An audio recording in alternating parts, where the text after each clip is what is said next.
Well, hello everyone. My name's Father Alex Sandahar, And I'm the Reverend David Marshall. and this is A Bridge Between, where there's once again at least one or two bridges between us. Yeah, And I missed being, I really enjoyed being with you, Alex. That was a thank lot you. of fun. I enjoyed sitting next to you during our last episode of the podcast, and of course we bridge our knowledge of the gospel. We bridge questions that we'll be doing today, and you'll probably notice behind me, for those of you who are watching, that my bookshelves are becoming bare because I am preparing for my move to a new parish. And so I am now recognizing I should not own this many books.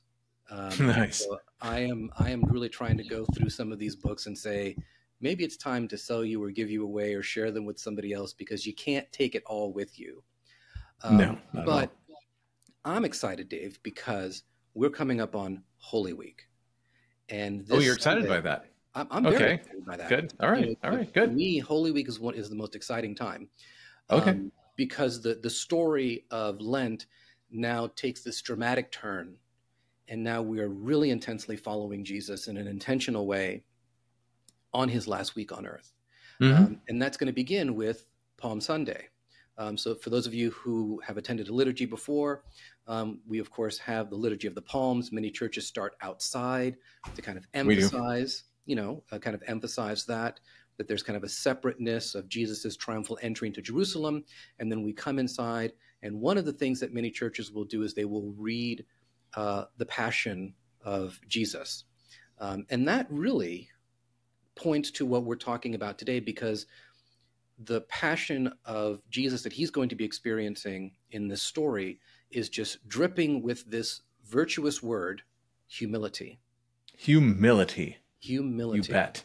And that's kind of the topic that we're talking about today. So for those of you who are going to be meditating on this and contemplating on this, at the core of who Jesus is and the experience that he is having in his trial, his torture, and his execution is his humility. And you would also agree humility has run throughout his entire life and ministry and all the things he did. Oh, and yes. everything afterwards. That is true. But I mean, it is focused in a very intense way because we see that this is the Jesus who does not fight back. This is the Jesus who willingly surrenders himself. It is intentional that he undergoes this process. So he is victim, but he is also a person who I believe at any moment could have just said, no, I don't want to do this. But he humbles himself and participates and shares in this experience. Yes. The way that I like to picture what happened at Golgotha is when you go see a symphony and every single string, cello, violin, all of them, that they hit a really loud note, then they go do do do do do do do. They just this really quiet, and they just take the bow back and forth. But you can feel the energy, even though it is quiet. You can feel what's happening, and that is the sense of these angels that are just vibrating and waiting for Jesus to say, "Come down," and then it happens. And so the orchestra is just sitting there making that sound, but Jesus, in his humility, emptied himself and became obedient to the point of death, even on a cross. So it says Philippians, and that the whole symphony concluded with the what we're going to hear about on Palm Sunday. Right, and so the question that I think that you and I are tackling today, and I'm hoping I remember the exact phrasing of the question, even though it's just a few minutes ago that we talked about it, is, it says, why should I endeavor to humble myself like Christ did? Yes. That's the question we're talking about. Yeah. And that for those who are preaching, you may want to preach on humility, that it's not a popular virtue. Nope. I would put patience above it. That people don't like to hear about patience. They really don't want to hear about humility. I disagree a little bit. I think people will listen to patience because they've prayed for it. Oh, they want to be patient. They're just upset that they're not patient enough. Or it hasn't happened yet. Or it hasn't happened yet. Yes. So let's give me patience now. Yeah, exactly. So let's talk a little bit about this concept of humility. What does it mean to be humble? Well, it's not saying, let me show you how humble I can be. That's not the beginning of humility. So I I can be shouldn't. more humble than you. Watch this. So I shouldn't start with let me show you this book on humility that I wrote. Nice. Oh, That's what I that's should. fantastic. Yeah. So Yeah. the way I've heard someone, a fellow priest from many years ago, describe humility is that it's not thinking less of yourself, that you are less of a person, Right. but thinking of yourself less. In other words, that you are not the focus of all of your thoughts, that you are not the focus of all of your actions, that in Hmm. fact, you allow other people through your generosity to have that focus as well. Yeah. Yeah. And, something that you just said, an epiphany light over in my head is that Easter is very much about Christ died for you. Christ is resurrected for you. Hmm. Palm Sunday this has nothing to do with you. How Mm. about that? Right? That Yeah. this is not thinking of yourself. Jesus was not thinking of himself when he went through this. I don't want to go off on a tangent, but I'm so try to But it's a bridge between, so why not? exactly. I'm going to go off on a side note here, the off ramp. Um, why then is I mean, if we're really trying to live into that, it explains to me why Good Friday is so poorly attended in many places. Because on Good Friday, and this is my theory, I could be Okay. wrong. On Good Friday, many churches don't do any reception from the reserved sacrament. We don't do that here. Okay. It's not Palm Sunday. You don't get a palm. Okay. It's not Easter, so it's not the celebration. Okay. Good Friday is about the unfiltered telling of Jesus's death on the cross without anything else around it. And that's a hard thing to hear. It's a hard thing to accept, and it's a hard thing to embrace as something of which you are a part. Mm-hmm. And so I will see that Good Friday, of course, is not as well attended as Easter Sunday. And I think that's part of it. It isn't about me on that Yeah. day. Yeah. It is literally about what Jesus suffered and asking us to share in his suffering, Mm-hmm. the suffering that he shares for the whole world. Yes, absolutely. So I went to a Benedictine university, and there are not that many of them. So that's kind of fun. I have a certain sense of Benedictine spirituality when it comes to humility, but what I want to hear from you is the Franciscan side. I want to hear about humility, and what you practice, and especially within St. Francis. Well, as a friar, as a Franciscan, one of the things I will acknowledge is the use of the word practice, because I haven't mastered it, and I don't expect that I will. And Uh, you're not just being false modest or anything. no, it's reality. I'm a It is human. reality. I'm a human being. Yeah. But I think the model that we have of Francis, who modeled himself after Jesus, of course, is Mhm. this notion of it's not about you. Right. This world, this life, the energy that you exert each day, it's not about you. It needs to be more about God's will, and it needs to be more about what you're called to do for others. When you think of Francis and where he comes from the merchant class. He has money. He loves to use his father's money to do all variety of things, running around, town.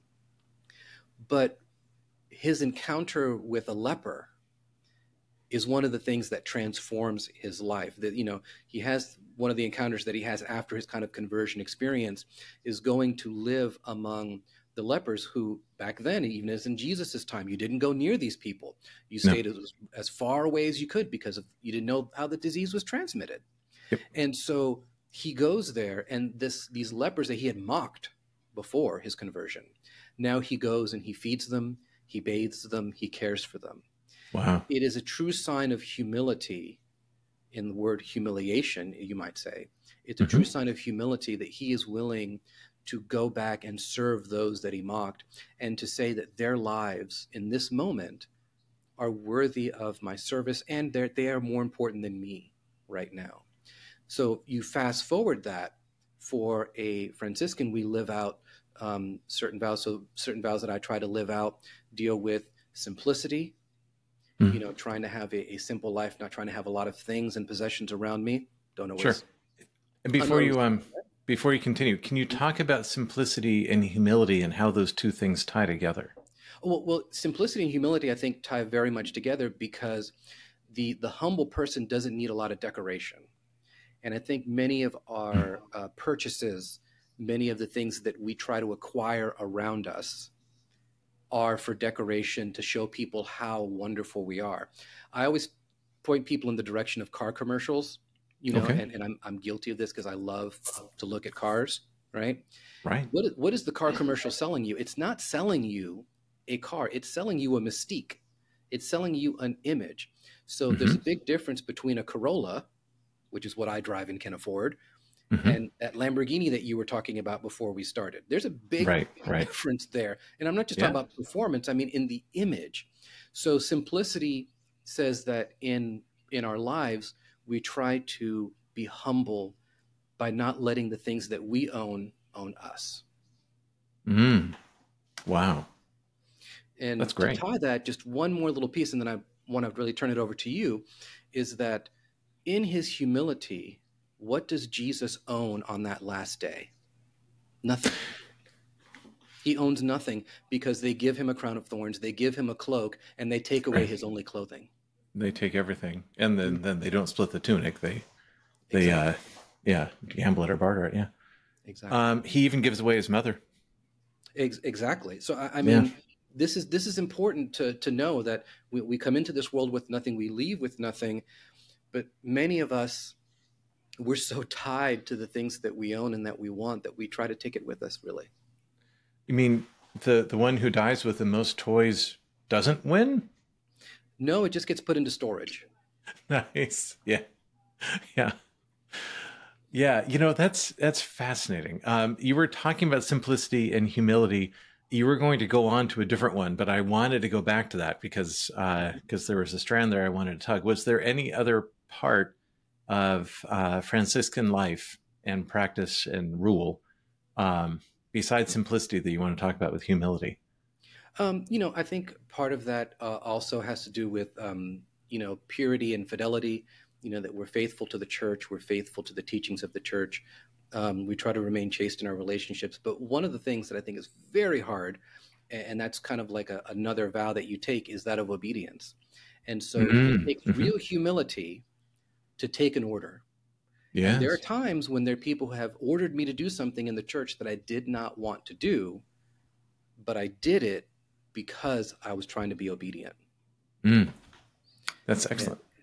so that's I think that it kind of falls into, once again, that pattern of Jesus, who was obedient unto death. Hmm. And he didn't want that path. It is clear in the Gospels, not just one, of how he was trying, Hmm. God, if this, can you let this pass? And I don't think that was written in later to get an idea of who Jesus. No, I think that they were really struck by that, and Yeah. that he didn't want it. And so the uh, the other thing you brought up, I want to talk a little more about, is that we often will use the word humiliation with the word humility, Right. and I think there's a big distinction there between humiliation and humility.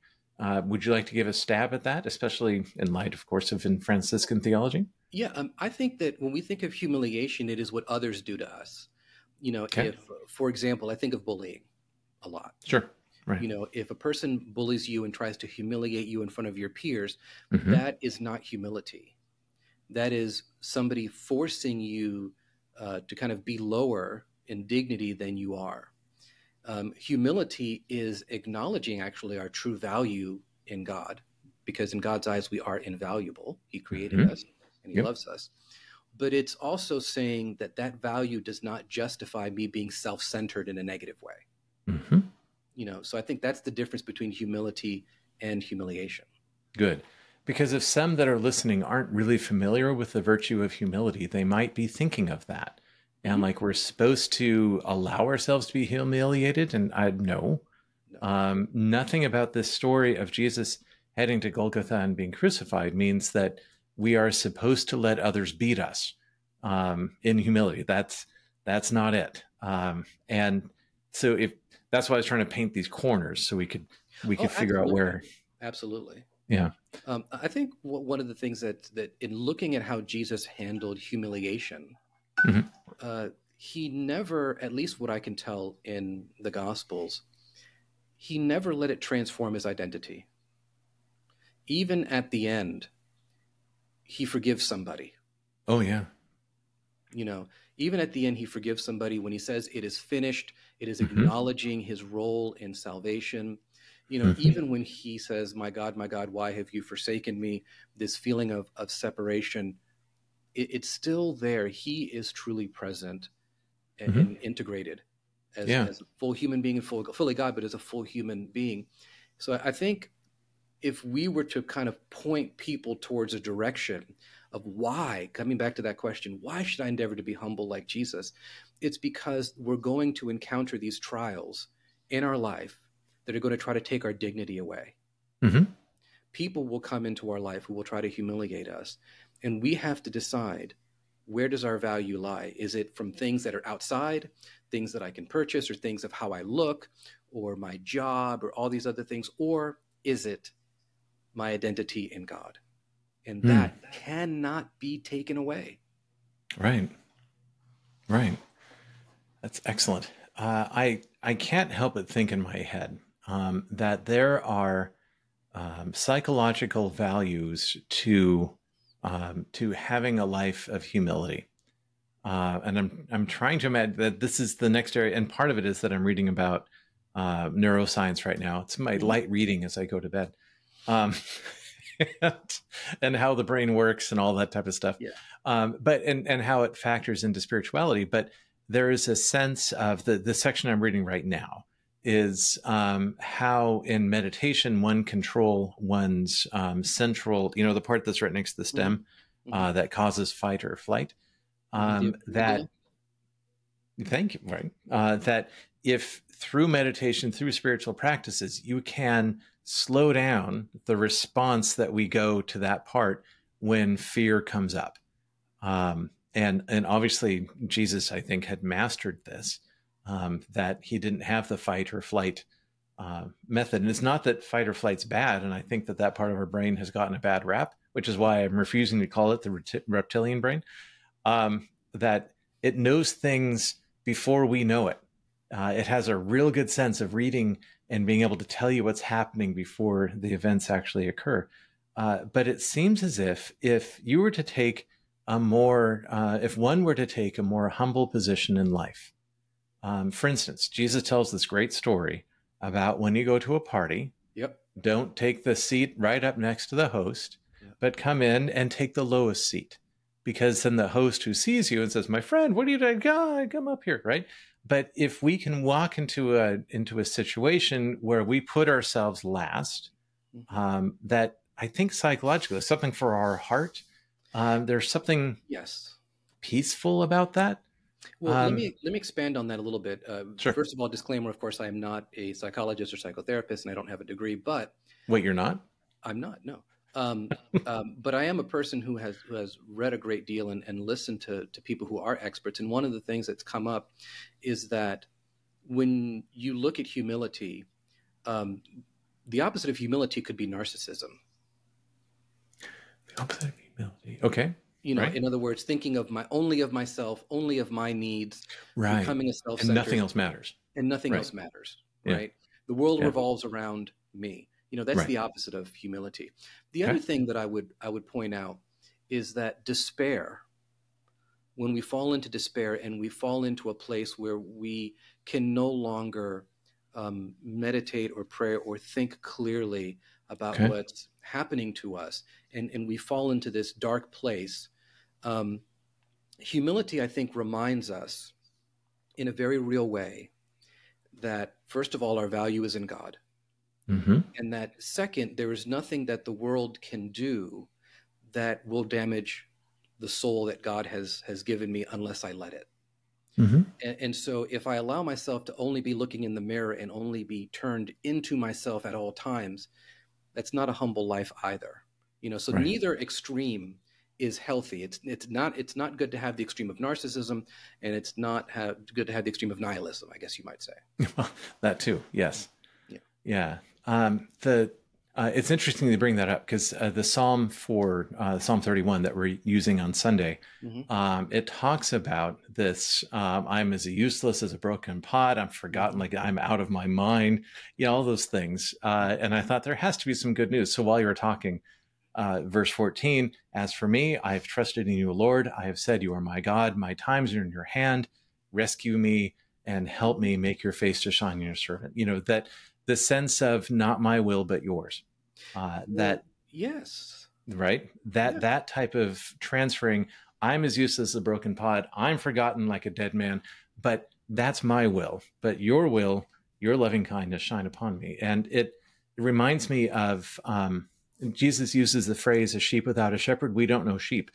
So I would suggest it's like a dog without an owner or a dog without a leash, and how anxiety ridden and fearful they are. And they run around, they bite everything because they don't know how to operate on their own will, that they need some sort of structure. They need a master, they need an alpha dog, whatever it is. And so do we, that if we try to run into every single situation thinking we have to sit in the best seat and we've got the best ideas and that it all comes down to us, that is a hard way to live. But I think this is where we transition now, as kind of the last part of our episode, Mm-hmm. that as the preacher who preaches on Palm Sunday looks to the rest of Holy Week and the rest of the story, it's Mm-hmm. acknowledging a very important truth. And that is, Christians believe that we cannot save ourselves. Mm-hmm. That's I think one of the biggest issues that we're fighting in society, is that I can do this on my own. I Mm, can fix right. myself, or I can buy a book and help me do it, or I can use a substance or alter my body or do something that will make me feel that I'm truly perfect or that I can fix it.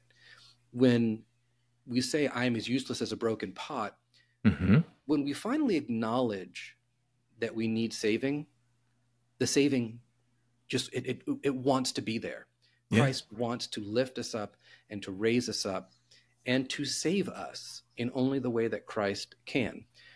But we're going to have to say something which I have trouble saying, which is, I need help. Oh, that's very hard for me to say too. Hmm. It was hard Because, for Moses to say. yeah, Uh, because much like you, as a priest, I'm supposed to have all the answers. yes. What do you think, Yes. Father? Let me get back to you on that. I have it written down somewhere, you know, Right. Right. but I have to acknowledge that there are times when even I need help. So Right. that's also part of humility. So we've kind of gone in a few different directions with this idea of humility, and I want to bring it back to Christ and the images that we're going to see that are very hard to watch and very hard to Mm-hmm. contemplate in the Mm-hmm. Passion. Right. When we read these things, there should be a deep sense of pain and loss that Christ had to endure this. But there also should be a sense of, this is an act of love. This is a true act of selfless love for people Jesus never met. And that is Well, and that is and on the humility. ones that he did meet, who Mm-hmm. put a sack over his head Mm-hmm. and punched him in the face and said, "Who did that? Right. Tell Prophesied. us who did it." Right? Even those people he Mm-hmm. forgave. I'm convinced you and I can disagree on this, or write in the comments if you disagree. I think he forgave Judas. Oh, I don't have an issue with that. Good. There might be some out there who do, Well, listen, but the question to me isn't, did Jesus forgive Judas? right. The question is, did Judas ask for forgiveness? Or Uh, did Judas accept the forgiveness that Jesus was? That's a great exactly. question, one which I do not have the answer to. But I don't have the answer to that. no, I don't no, know. no. But grace makes me lean in that direction. Yes. You know. So one of the marks of Christianity is that we believe we do not have the power to save ourselves. Hmm. Yeah. But there is a God. And from that belief, is that where humility forms from? Hmm. So, Since we do not have the ability to save ourselves, yeah. then do we follow more of God's will? And the why of why we should seek to be humble like Christ is because the humility that Christ embraced helped lead to the glory that he received. Yes. Yeah. So, Yeah. So so mhm. part of what Alex and I have been talking about, for those that are interested, that we've been using Philippians 2, 5 through 11 as our backbone of what we were talking about, as the structure of it. And part of that phrase is that Jesus became obedient to the point of death, even death on a cross. Therefore, God highly exalted him and gave him the name that is above every name. It's the therefore. It's not as it was already preordained, God highly exalted him. And this is an interesting theological thought for those who want to run down that line. Mm-hmm. That because Jesus became obedient to the point of death, even death on the cross, God exalted him. It's an interesting therefore. So, and I know that we're 26 minutes in, and I'm sorry to bring that up, but I'm gonna blow your mind, because okay. How does therefore start? With a T. There, a T. Boom. Wow, with nice. A cross, right there. With a cross. That's interesting. And it ends with an E, which is for everyone. There you go. So as we come to the end, Dave, I know that when we begin to talk about issues like this, we really get into the deep end of the pool, but I'm glad that we brought it back to that why of the passion, that why of Jesus's humility, and to say that, neither you nor I are these examples of humility. Really only Christ is. Right. But that Amen. endeavoring to walk with Jesus, which is what we should have been doing all Lent, and I've been struggling with that, helps us to see that where that transformation is going to happen. And that's why I love Holy Week, because if it's kind of like this mini Lent, and if we haven't had the chance to be walking with Jesus, now is the time to do that. And so I encourage all of our preachers to exhort their congregations to walk with Jesus. It's either the cheesecake of Lent, it's either the full denseness of, or it's the casserole of Lent. I'm trying to come up with this. It's a fruitcake of Lent. Anyway, it's the idea that it's all squished in there. Yeah. So one of my favorite lines is humble. Of course I'm humble. Well, I'm thankful that we will work on our humility together. How dare you ask if I'm humble? Of course I.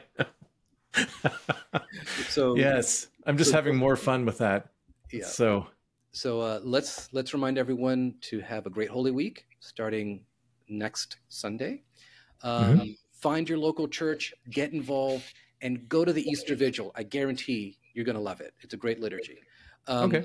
And you would also suggest people go to Good Friday. Well, Holy Thursday, Good Friday, all that. But I'm really pushing the Great Vigil because it's my favorite. Thanks, everyone.